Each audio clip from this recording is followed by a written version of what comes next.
Bienvenidos al devocional Tiempo de Restauración por Edgardo Springer.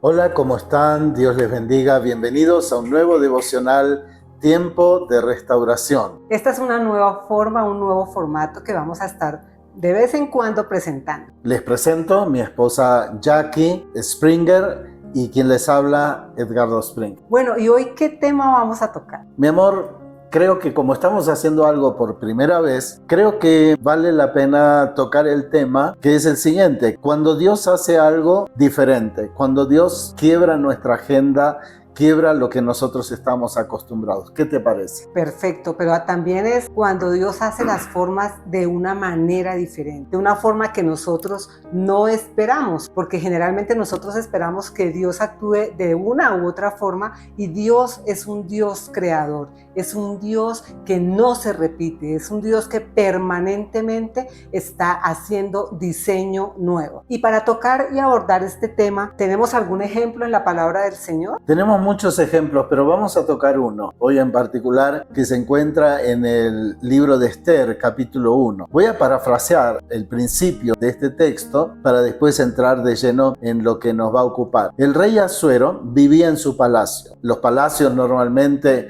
estaban emplazados en lugares altos y podían dominar todo el entorno, y fuera del palacio vivía toda la población del reino. Pero un día el rey decidió abrir el palacio. ¿Y para qué decidió abrirlo? ¿Cuál fue la razón que lo llevó a hacer eso? Primero, porque él era rey y como rey podía hacer cualquier cosa que se le ocurra, ¿sí? En segundo lugar, dice la palabra de Dios en el verso 4, y si lo podés leer, por favor. Para mostrar él las riquezas de la gloria de su reino, el brillo y la magnificencia de su poder, por muchos días, 180 días. Claro, lo que nosotros en principio tendríamos que ver es lo siguiente, que la mayoría del pueblo, la mayoría de la población que vivía alrededor del palacio y eran súbditos del rey, ellos imaginaban lo que pasaba dentro del palacio. Ellos podían imaginar o preguntar a alguien que salía del palacio cómo era dentro, pero siempre era por terceras personas, era de oídas, o sea, siempre imaginaban lo que pasaba ahí dentro, salvo unos pocos. Entonces, el rey un día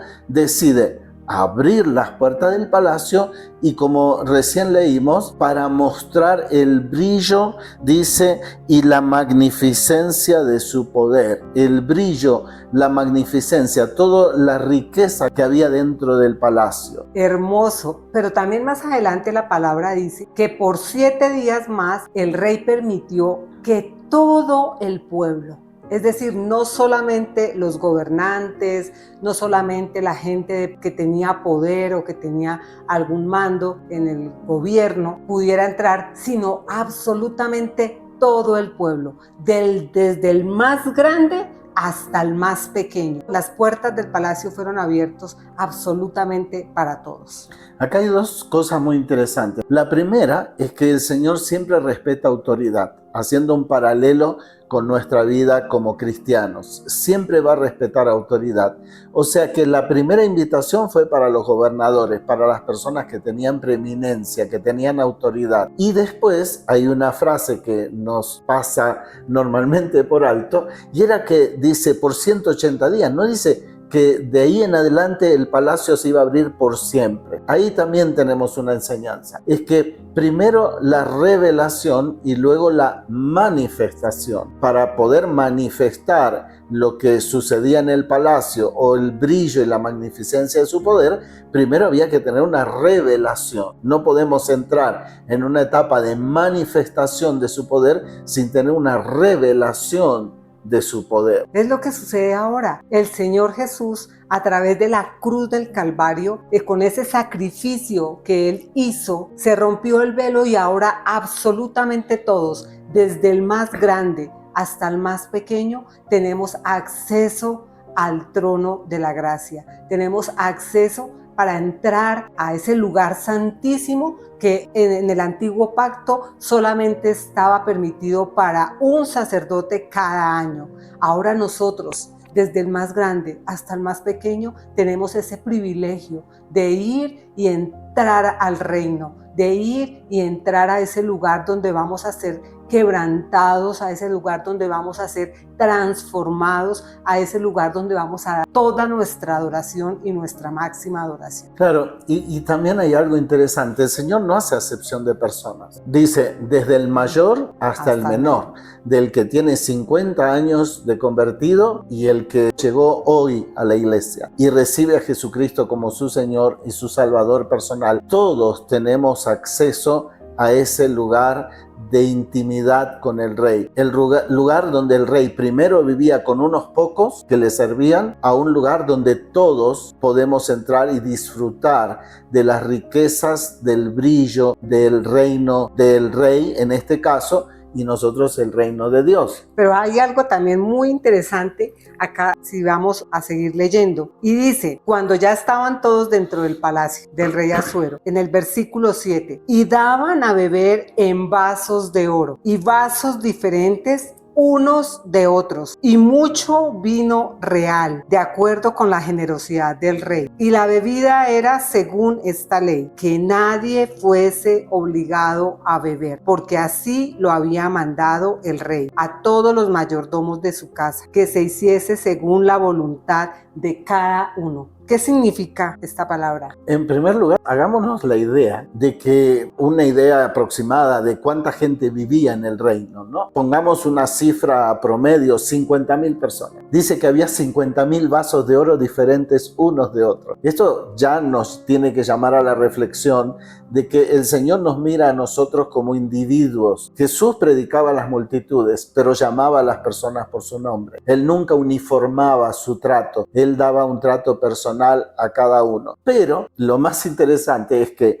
dice, nosotros todos diferentes, pero llenos o podíamos recibir de un vino, el mismo vino que tomaba el rey era el vino para nosotros o para los habitantes del reino. También entender esto, que ese vino no se agotaba, era un vino para una fiesta que él quería que su pueblo disfrutara. Era como podríamos decir hoy un avivamiento. Pero lo que más creo que te llama la atención es otra cosa. Sí. Me llama la atención y es que no estaban obligados a beberlo. Y es lo que nos pasa hoy en día también como creyentes. El vino del Señor, la unción del Señor, el poder del Señor está a nuestra disposición, pero nosotros no estamos obligados a beber, porque Él no nos va a obligar a hacer lo que nosotros no queramos hacer. Está a nuestra disposición, pero miren, no estamos obligados. O sea que recibir de ese vino real, recibir de los beneficios del reino, eso depende de lo que nosotros, cada uno voluntariamente quiera. Como por ejemplo en nuestro caso, en nuestro matrimonio, el Señor hizo una propuesta y nosotros decidimos si sí o no aceptar esa propuesta del Señor. Él movió absolutamente todas las fichas, como en un ajedrez, permitió que nos conociéramos, pero no nos obligó a que tomáramos ese paso que Él nos estaba mostrando por delante. Claro, nosotros teníamos que aceptar o rechazar la propuesta de Dios. Y por el otro lado, conforme a lo que dice la palabra, también nosotros vamos a la iglesia. Hay gente que espera y hay gente que busca. Hay gente que dice, si Dios quiere me va a sanar. Y hay gente que se acerca a Dios y toca su manto, como lo hizo la mujer del flujo de sangre, o en una actitud tan agresiva como la que tuvo Bartimeo, ¿no? O sea, esa actitud de decir, si Jesús está cerca, yo quiero lo que Jesús tiene para mí. Entonces, hermosa palabra que tenemos nosotros. Yo pido, oro, que sea revelada a todos nosotros. En este momento, Cristo ya pagó el precio. Cristo ya pagó el precio para que nosotros tengamos acceso a todos los beneficios del reino de Dios.